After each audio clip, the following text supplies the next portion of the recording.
20 वर्ष सांसद र मन्त्री भएपछि बल्ल बाटोघाटो बनाउनलाई 12-15 वटा कानुन फेर्नुपर्छ भन्ने ज्ञान आयो तपाईहरुलाई? बल्ल ज्ञान आयो? तपाईको ज्ञान तपाईसँग राख्नु होला।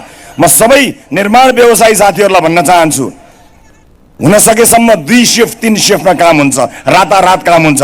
तपाईसँग भएका उपकरणहरू पर्याप्त छैनन् होला, विज्ञप्ति निकाल्नु पर्दैन, के इक्विपमेन्ट ल्याउनु पर्ने हो, कसरी ल्याउनु पर्ने हो, त्यसको तयारी गर्नुहोस्। अब नेपाल विकास निर्माणको बाटोमा जान्छ, कसैले छेक्न सक्दैन। शिक्षक साथीहरू पनि संगठित भएको सुनियो। हाम्रो पेशागत संगठन संकटमा पर्यो, पेशागत संगठन खारेज गर्न पाइँदैन भन्ने कुराहरू गरेको सुनियो।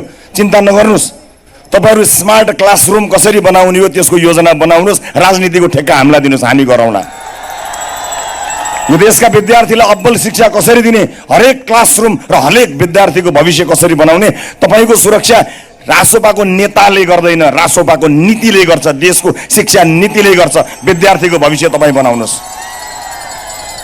मजदुर हुनुहुन्छ, किसान हुनुहुन्छ, संगठित हुनुहुन्छ होला, तर राजनीतिक दलका रूपमा हामीले भातृ संगठन वर्जित गरेको तपाईलाई अधिकारबाट वञ्चित गराउनको लागि होइन, मात्र तपाईलाई भोट बैंक बनाएर 35 वर्ष भोट मात्र लुटेर गएकाहरूले तपाईको हक हितको संरक्षण गरे कि गरेनन्, एकपटक घर गएर आफ्ना छोराछोरी र आमाबालाई अनुहार हेरेर आफैले जवाफ